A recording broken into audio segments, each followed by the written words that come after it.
De onde vêm os contos de fadas que você conhece? A maioria que a gente é impactado aqui no Brasil, que é um país que sofre muita colonização cultural, vem de origem europeia ou estadunidense. Mas hoje a gente está aqui com a Janaína Tokitaka, que é autora, tradutora e organizadora do Contos de Fadas Japoneses, que é um livro maravilhoso que vai trazer os contos de fadas de um outro lugar, de uma outra cultura que tem uma forte influência aqui no nosso país.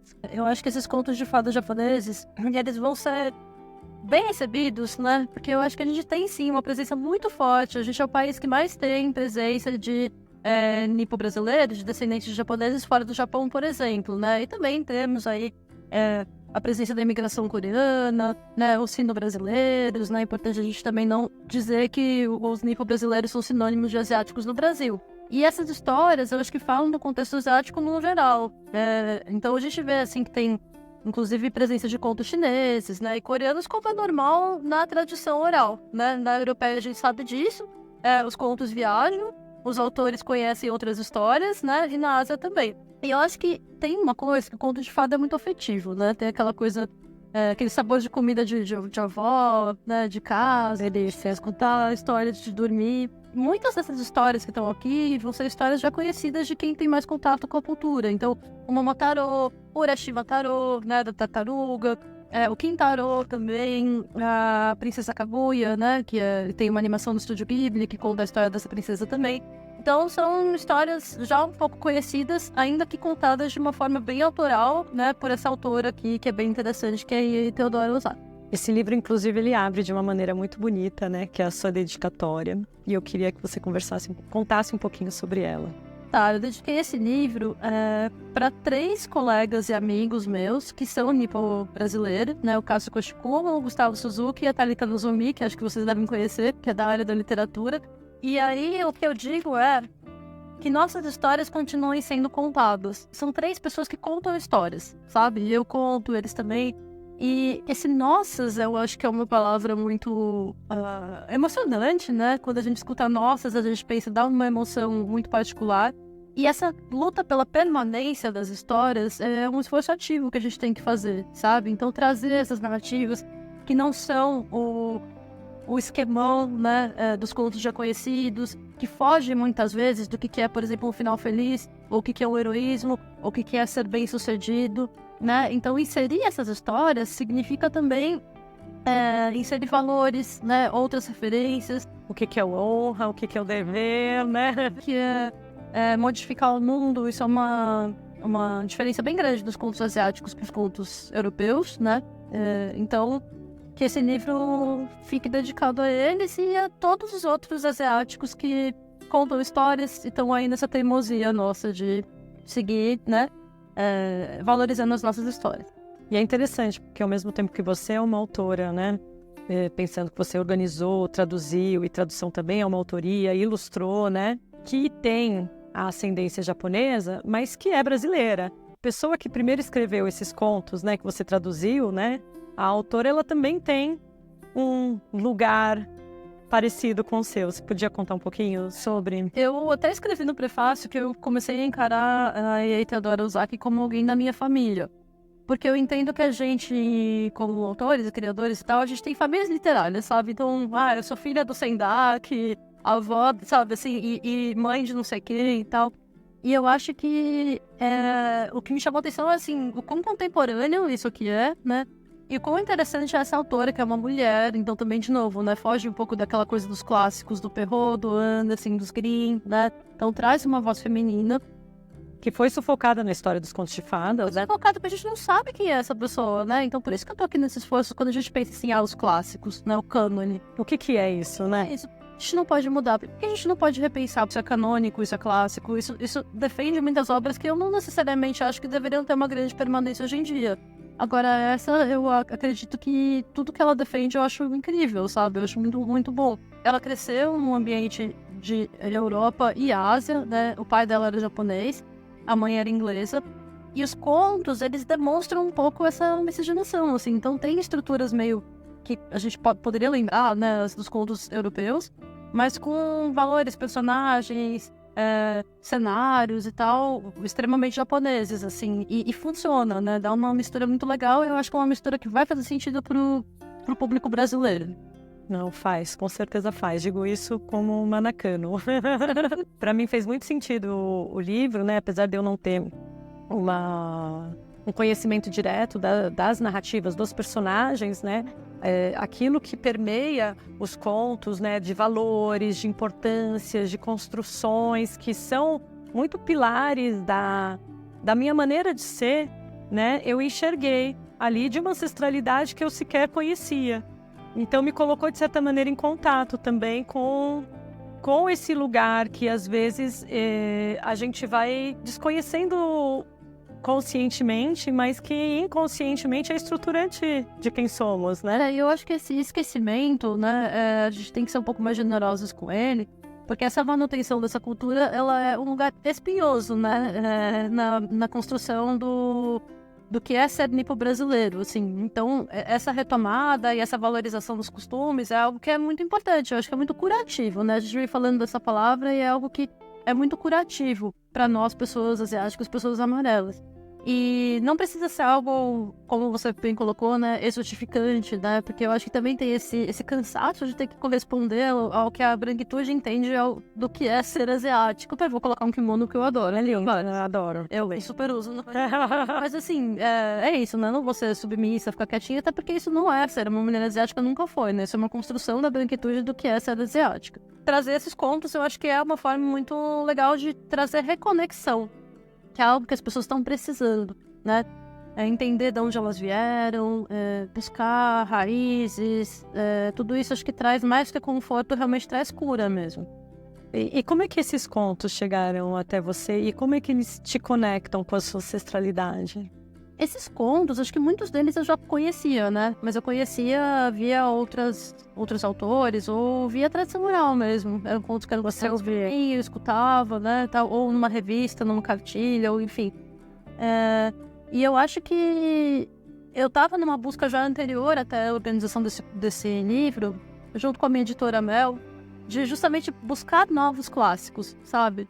Porque eu sinto que esse espaço dos clássicos ele é importante, né? Não adianta a gente falar, não, só a literatura contemporânea faz sentido hoje em dia, porque daí é pensar num presente sem passado e eu não acredito muito nisso, como a gente já conversou.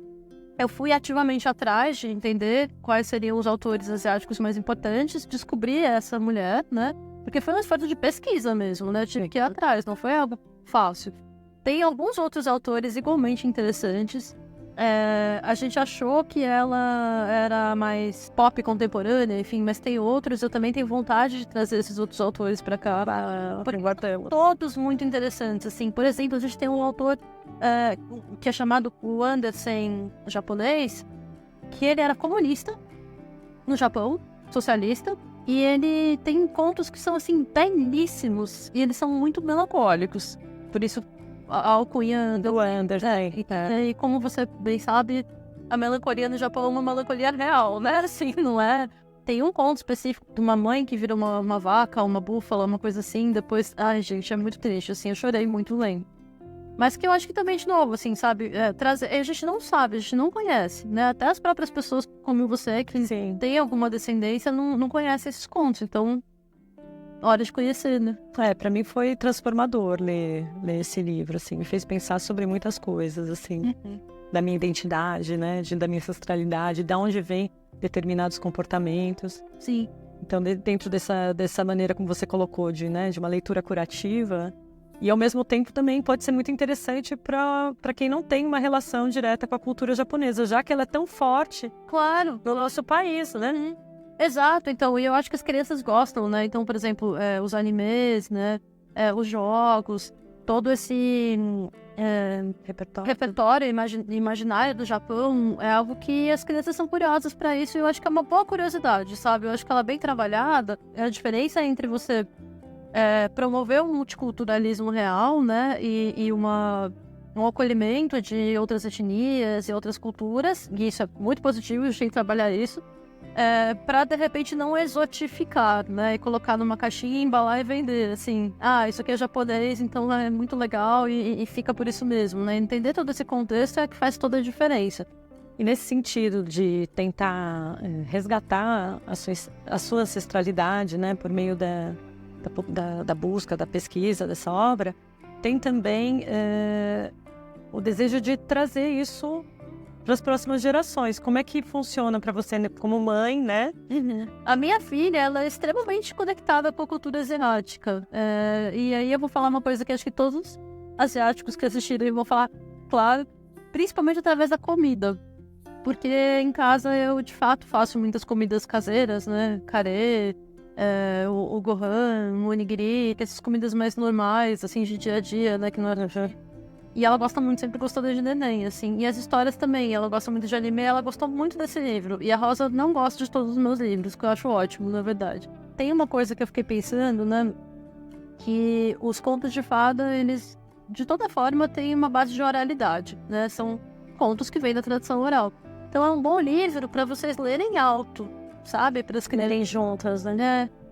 Eu acho que vai ser uma experiência muito, muito boa, né? E também porque as histórias dela são muito surpreendentes, tem muita ação também, tem luta, sabe? Elas são divertidas, elas são emocionantes, não é aquela coisa estática, sabe? Então eu acho que isso vai envolver o pai ou a mãe que for ler, né? E a criança. Esse é um momento bom. E o que ela mais gostou? Ela chegou a comentar? Ela gosta muito do Momotaro, mas é porque é uma história que eu já contava pra ela antes. Então tem um resgate afetivo. Jana, e além de organizar, traduzir, você também ilustrou esse livro, né? Então você tem uma autoria aí muito completa na obra. Como é que foi esse processo? Tem uma estética muito própria, né?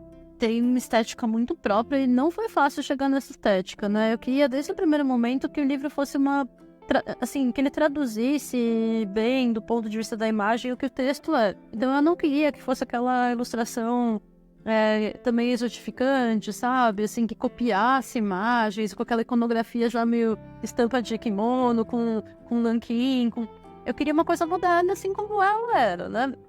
E aí, então, eu comecei a trabalhar com os materiais tradicionais, fiquei pensando o que tem e tal.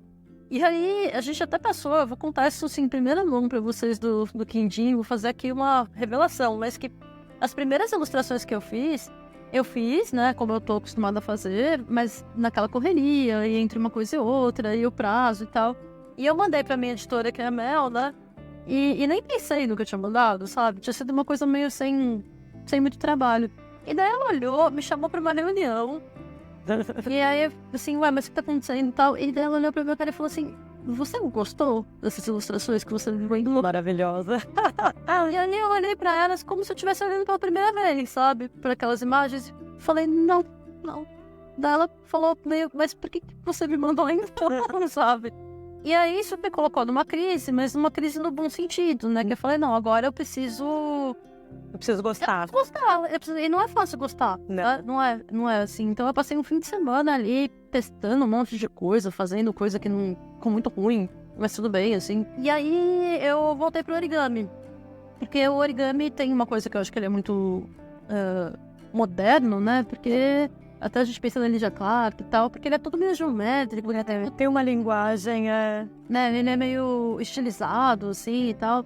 E daí eu peguei, só que eu não queria colar o origami lá e pronto, né? Eu ilustrei por cima dos origamis, colei papel e tal, e daí isso virou a ilustração, né? Então você tem a base do origami, mas um origami meio autoral, assim, então...